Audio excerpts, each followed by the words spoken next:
we know that the MCU has powered up some characters from the comics and nerfed a load more. You can see what villains have been nerfed in the MCU in Adaptational WIMPs Part 1 and 2 here. Before I start, I don't know why, but last time I was pronouncing it Proxima. It's Proxima. Proxima. Thank you, Faust Graves. I probably pronounced that wrong. And I've since learned that she was very briefly in Endgame, so sorry everyone. Anyway, I'm Danny Baker and this is a 6 Degrees Trope Deep Dive. Today we have the Adaptational WIMP MCU Edition, Hero Edition. So before we start, as many people have said in the comments, it wouldn't make sense to have everyone be just like in the comics. They've been creeping up in power levels since the bloody 60s, and this is by no means a criticism of the MCU from me. I bloody love them. Well, most of them. So anyway, straight to number 1. It's the Jolly Green Giant. It is Hulk. Hulk has had the most variations in the movies. There was Eric Banner's version, fighting Hulky dogs. There was Ed Norton's version, who looked ready to carve an A-frame bro. Finally, we've probably got my favourite representation with Mark Ruffalo's Hulk, before he went Professor Hulk though. More on that in a bit. Damn. So the key thing to note with Hulk is that in the comics, there's been a load of versions of him as well, including, but not limited to, the classic Hulk, when he first got changed. There's the Grey Hulk, which is from the Grey version battling the Green Hulk in his head. He's also called Joe Fixit from when he was working as a mobster. Sure. There's the Savage Hulk, when Banner loses control and the Hulk just goes all beast mode. There's the Immortal/Devil Hulk that is all to do with his dad and what an incorrigible shit he was. There's the Merged Hulks, aka Professor Hulk. Damn. When Hulk has Banner's personality, but Savage Hulk's strength, etc. That's a good one. Then when I think Hulk gets really interesting is when the Illuminati, at this point in the comics it's Mr. Fantastic, Black Bolt, Namor, Iron Man, Doctor Strange and Professor X, decide that the Hulk is too much of a threat, so they trick him into getting into a spaceship and just blast him off to a supposedly unpopulated planet. But obviously that goes tits up, and he lands on Sakaar, where he ends up having to fight for his life and becomes the Green Scar Hulk. Here he looks a lot like the Hulk on Sakaar in Ragnarok. This is where he meets Korg in the comics, but he's less like a Kiwi bouncer, but does become his mate like Thor and Korg in the film. Hey, take it easy, man. Over here, the pile of rocks waving at you. Here. Yeah, I'm actually a thing. I'm a being. Allow me to introduce myself. My name is Korg. I'm kind of like the leader in here. This is a hardcore strong Hulk version that ends up ruling Sakaar. He's so strong the dude can hold tectonic plates together to save the world. Okay, spoiler alert for the World War Hulk series coming up, so skip ahead about 30 seconds to avoid it. So things go tits up again, and the woman he loves gets killed, along with millions of people, by the spaceship he landed in exploding, and she was pregnant with his kid. Brutal. So he blames the people of Earth and vows to return, which is when we experience the fucking World Breaker Hulk. FYI, it was some dudes on Sakaar that blew up the ship, not the Illuminati, and Meek knew all about it but didn't say anything, the cheeky little fucker. Hulk ends up beating every man and his dog on Earth in revenge and makes the Illuminati all fight each other. It's mental. So as mentioned before, obviously the films can't have everyone as powerful as the comics. These videos aren't meant to be moaning and complaining, it's a bit of fun and it's nice to acknowledge the source material, but the MCU really hasn't tapped into the fact that the Hulk gets stronger as he gets angrier, and the fact that he has no real limit depending on how angry he can get. It is exciting though, as when Hulky is this powerful he can do ridiculous things like withstand Black Bolt's blast right in the chops, actually asking him to scream instead of whisper. Ooh, bolshy. Black Bolt's voice obviously being a mega powerful weapon that can fry Omega level mutants like Vulcan to a crisp. The World War Hulk series features him going blow for blow with the Sentry, who I love to mention because he's got the power of 1,000,000 exploding suns, so yes, he's tough. This is near the ending to the World War Hulk series, and his blows with Hulk cause them both to revert back to their normal human bodies. This is why I love comics. And to be honest, God knows where they'll go with the character now in terms of strength. So in the MCU, it's a fraction of World Breaker, mainly because he's not gone through the pain and anguish that he did in the comics. As mentioned, there's a few variations of the Hulk. The Ed Norton version is pretty solid when he takes down the army, and Ruffalo obviously punches a Leviathan. And then in his MCU equivalent of the Green Scar, i.e. he's been fighting on Sakaar for ages, he fights Fenrir the Wolf, pulling off a lovely suplex, and he staggers Surtur. I'll stop you, moron!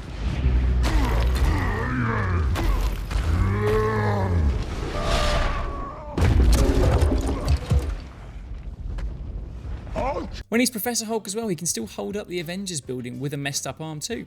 But he's also overpowered by Chitauri guns. That's the Chitauri, the suckiest army in the galaxy. Thor gives him the runaround for most of his fight in Sakaar, especially when he gets amped up, and he only loses because of Jeff Goldblum. And Thanos, who is badass, literally uses him as a workout before knocking him out, again with a wrestling move.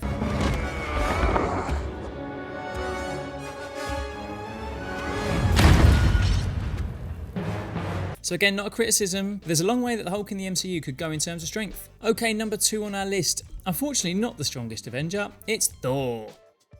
So Thor became one of my favourite characters in the MCU, not at first, but once the dodgy dyed facial hair was changed and they let Hemsey showcase his natural comedy chops, I choose to run toward my problems and not away from them. That's what... and get on the roids to get a proper superhero physique, he was up there with Spidey for me. Thor's obviously an Asgardian, and they're all naturally stronger and tougher than humans, more so in the comics than in the MCU, and because Thor is the son of Odin, he's even more hardcore, like a superhero. Like the Hulk, Thor is still very hardcore in the movies to be fair, but there are some feats that happened on the page that show he's been adaptationally wimped a bit. Most of his strengths in the comics involve hitting things so hard that they break around him. Asgard, mountains, more mountains, all the 7 wonders of the world, Manhattan, or lifting ridiculously heavy things. He also arm wrestled Hercules once and the force of it was enough to throw the planet out of orbit. It didn't though. He's so strong that in the Civil War storyline they basically had to make an excuse for him to not be around because he was too powerful. He's tough as well. He can withstand all kinds of blasts, from your big boy Surtur, from old mate Thanos from the last episode, from Black Bolt, him with the voice. Wolverine can't cut his skin even with his super sharp claws, and there's a litany of other feats of strength, speed and endurance. And also things like being able to hear individual raindrops. Okay, Marvel. He could also do an Odin Force blast that he only did every now and then, and that could even make the Juggernaut take a step backwards, and it staggered Galactus. And he's one of the strongest dudes in the universe in the comics. Oh, and he can fly through space with Mjolnir. Oh, and he had ridiculous hair and clothing in the 90s, but most people did back then to be fair. He's shown he can fly a bit with Ragnarok in the excellent opening scene, but he still needs the Bifrost or a spaceship to go through space really, so not quite the same. And when it comes to strength, he's clearly strong in the Avengers, only the second strongest though. Banner. Welcome, strongest Avenger. What? And he's done some cool stuff like catching and taking a Hulk punch in the first Avengers. As mentioned, he smacks him around in Sakaar. He can catch a car. He takes down Malekith when he's powered by an Infinity Stone. And when he unlocks his true potential and becomes an absolute badass,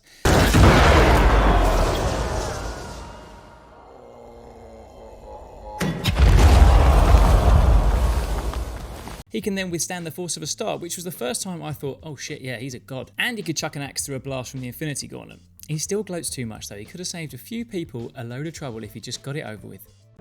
I told you. You'd die for that. But he's just not showing the real strength for the comics. He's struggling against Ultron, who's been nerfed himself, and he needs Vision to step in with Mjolnir. And after the upgrade, somehow old mate Ebony Maw with his adaptational badassery can hold him down with some metal and telekinesis. Smarmy git. I will say two things though. This isn't as much of a nerf as some other characters, and that Thor in the movies, especially in the latest Love and Thunder, is the closest I have seen to an actor having the body that a superhero should have. Flip too hard, damn it!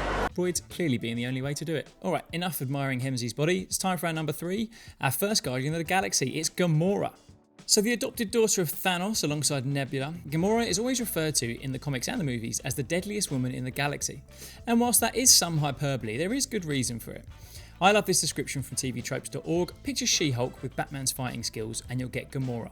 It's a bit of an exaggeration, she's not that strong, but she is bloody dangerous. The main reason she's so badass is because of her dad's messing around with her. He did the same to himself, covered in the last video, and has tweaked her a load to make her stronger and more durable. So yes, she is strong as hell. She manages to beat up Captain Marvel, and twice she smashes up She-Hulk, who, as I mentioned, is obviously a beast. Bloody loves a kick to the guts, old Gamora. Side note, I've mentioned it in one of my older videos where they've had to adapt a character with a bit of modesty. See Dr. Manhattan's penis in our Just the Tropes fam episode 1. They had to do it so much more though with these old school Marvel comics. Scarlet Witch, that's not practical, and Gamora's outfit is ridiculous in these old pages. So anyway, they say in the comments that she's as strong as Spider-Man, but combined with all the other attributes, that's why she's so dangerous. Is she wearing Thanos' face on her bum? Weird. And because she's trained a load alongside all the enhancements, she's ridiculously fast. She's dodging gunfire, lasers, all kinds of stuff, left, right and centre. Thanos even says that he's not as fast after she does him in. Side note, again, on these kind of interactions, I'm really not a fan of when the comics try too hard to make these out-of-this-world crazy characters more approachable by having them chat like normal people. Fucking Monopoly, are you serious? Are they really sitting around playing board games? Get the fuck out of here. She's also really durable. Kind of like Wolverine, she's got a nearly indestructible skeleton and a healing factor, so she can fall from all the way from space and not die, and she can survive being burned by an artificial sun for crying out loud. Finally, she's one of the deadliest in the galaxy, mainly because of her fighting skills. She knows a load of fighting styles from across the universe, and there's a load of examples of her taking down an entire army, nerve striking people all day long, and generally just being a mistress of fighting. So coupled with those enhancements, that's why she's so much harder in the comics. So yeah, in the movies, it's a bit of an adaptational wimp. Played by Zoe Saldana, who I saw in Momofuku in New York once. Name drop. In the MCU, they've referred to her as the deadliest woman in the galaxy in a Guardians Prelude comic, but they really don't back it up. She's got some strength and skill, but she gets taken down not once but twice by Peter Quill. And that whole scene just does not seem like it's someone who could flip tanks while taking down an army. I do love in the sequel though where she's carrying that massive gun. That is badass.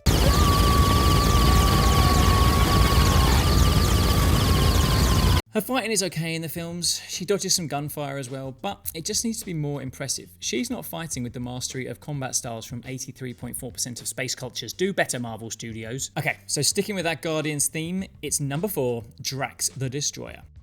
Drax is an interesting one. Did you know in the comics he starts as a real estate agent called Arthur Douglas, who could play the saxophone? Long story short, Thanos killed him and his family, and as a result, a guy called the Mentor and his dad, Kronos, took the consciousness of Arthur before it properly died and gave it a superhuman body with superhuman powers, and wiped his memories and gave it the one goal of killing Thanos because he was too much of a threat. That Drax was a beast. He was apparently as strong as the Hulk and would regularly do things like match the big green guy. He shattered She-Hulk's spine, and he'd destroy planets when he clashed with Thanos, back when Iron Man had his wanky latex suit thing. He could also fly and fire energy beams, but he wasn't the brightest dude, and he's not really who I'm comparing to the MCU. At some point, he sheds this big hulking idiot skin, quite literally, and becomes the slimmed down Drax that is much more what the movies are based on. So this version is more intelligent, he remembers who he is, and he still bloody hates Thanos. And whilst he's not nearly as strong as he was, he's still a badass. He can generate this aura when he's close to Thanos that meant he could pierce through a force field that the purple guy had around him and put his hand through his chest. Interesting indeed. He can also punch through another force field that's using Galactus' power with relative ease, saving the Silver Surfer. Still one of the most ridiculous characters ever, I'm sorry. He can generally hold his own regularly against Thanos. He can rip people apart like he does with Namor during the Cancerverse arc, and he can tank a hit from Cancerverse Thor. And Fin Fang Foom. Remember when the first Avengers trailer came out and there were those theories that the Leviathan was Fin Fang Foom, and they just turned out to be Chitauri transport vehicles? So compared to Dave Bautista's Drax in the MCU, it's a big adaptational wimp. He's obviously a bit strong and can fight a bit. Go on, stabbing Cull Obsidian, mate. But he's mainly comic relief now. Where is Gamora? Yeah, I'll do you one better. Who's Gamora? I'll do you one better. Why is Gamora? Tell me where the girl is, or I swear to you, I'm gonna French fry this little freak. And while he's after Ronan, not Thanos specifically, he's never stood a chance against the latter. Bautista himself, look at that legend, talked about how the character in the MCU has evolved. Because if you notice, Drax, although he looks like a badass, you look at him and he looks terrifying. But Drax gets his ass kicked more than any other Marvel character. The whole destroyer thing, they just threw out the window. People just fell so in love with the comedic side of Drax, they tapped into that. Then they tapped into it more, then they really dug a hole into it. Well said, Dave. In the films, he's shown to be very durable as well, in terms of taking a beating, but he gets manhandled by Ronan before and with the Power Stone. He's just not displayed any feats of being a destroyer. He did take a hit from a spaceship though, that was impressive. And you know what? I don't mind it. He is very funny, but they just take it too far, as they tend to do in Marvel sequels. But Dave has had some great line deliveries. I am hideous? You are horrifying to look at, yes. Okay, in the comics, Drax has a buddy that we've yet to see properly in the movies, and they are part of number 5, the Nova Corps. So to start with, we haven't seen the actual character of Nova Prime properly in the movies yet. In the comics, he's the last remaining person of the Nova Corps, who are effectively the army of Xandar. And they're all wiped out when Xandar is attacked by a warlord. And as a result, he gets all the power of the entire Nova force transferred to him. More on that in a bit. This then gets transferred to a guy called Richard Rider on Earth, who becomes who we now know as Nova. And later on, the Corps get wiped out again by Annihilus, come on, as does Xandar this time, so Richie Boy gets all the power plus the world mind in him, which are living computers that are the source of the Nova Force. Got it? Well, if not, it's okay because I'm not going to compare this Nova to what we've seen so far. It's on another level. Hopefully we're going to get something good from the Nova boys and girls soon though. Anyway, the Nova Corps before they get decimated are still really tough. The Nova Force, which again comes from the world mind, those living computers, gives them all super strength, flight, super speed, energy blast. It's all distributed depending on your rank.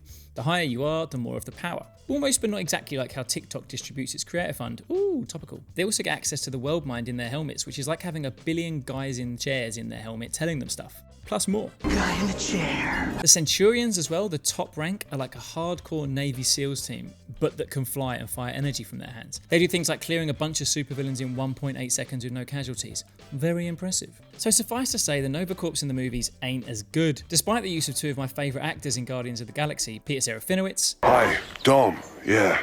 This is Dwayne Benzie. Dwayne Benzie. And John C. Reilly. You and your mom are hillbillies. This is a house of learned doctors. The latter is technically Roman Day, who is the original Prime Centurion Nova in the comics that gives Richard Rider his powers. In the movie though, he's a corpsman, the bottom of the pile in the rankings, which, not to get to I think you'll find, but I think you'll find that he shouldn't have those 3 dots, that's for Centurions. Anyway, Glenn Close is the Nova Prime in the movie, but as with all the characters, they are literally just like space police. No powers, but they do have lovely ships that can link together very nicely. So yeah, there's apparently a film in the works, so there's hope for Nova. Avengers Annihilation in 10 years time? Eh? Alright, our final hero is upon us, possibly the most nerfed in terms of difference of power. It's the Greek king of the gods, it's Zeus, who hates spunk. So a bit of a silly one this one. Zeus is an absolute powerhouse in the comics, as the king of the gods should be. Thanos says he's on a level with most cosmic beings, and with Odin himself. There he is. Odin, who some say is the big daddy of them all. We've got him overpowering people like Thor easily, nearly killing Nova with a punch. He's hard, remember? He beats up Hercules, not great parenting. He staggers and scares Galactus, who, as mentioned, is regularly someone that you use to show that someone is super strong. And my favourite, he beats the absolute snot out of the Hulk, breaking his ribs and making him puke green stuff. Rank. Although not as rank as the time Hulk absorbed someone to death when he regenerated. And the MCU gives us chubby Russell Crowe, with what I thought was a very weird accent, but is apparently pretty authentic Greek. Any Greeks, let me know in the comments if it's accurate. You are safe here. So cheer, baby cake. And whilst he's got some skills with a lightning bolt... No! Very nice. He's scared of gore, and so he bloody should be, and then gets taken out with his own lightning bolt. What an absolute piss take of an adaptation, you cheeky monkey Taika Waititi. Okay, we're done. Special shout out to Mantis. In the comics, she's a very good martial artist, and she had some other powers, and has taken down the likes of Thor and Cap before. In the movies, she's just kind of comic relief though, alongside Drax. Guys! And although her powers were pretty good at stopping Thanos, I couldn't help but think, what exactly are you contributing in this scene here, Mantis? Pom Clementieff also gets a bit distracted while fighting in Black Mirror, cheeky. So this is the end of the Adaptational WIMP trilogy for the MCU. We've done 2 lots of villains and 1 lot of heroes. They've clearly done it a lot more with the former. As always, let me know if you agree, and if you disagree, come at me. Let me know if there's any you feel I've missed. Let me know if you think Silver Surfer is actually a serious character. Some of the comments so far have inspired me to do an X-Men Adaptational WIMP video too. I bloody love the X-Men, and they've been done dirty in the movies. Once again, thanks to the Respect Threads and to tvtropes.org for inspiration and information. And as usual, smash the like button and smash the subscribe button as well, please. And until next time, I'm Danny Baker. This was a 6 Degrees Trope Deep Dive, and I'll see you later.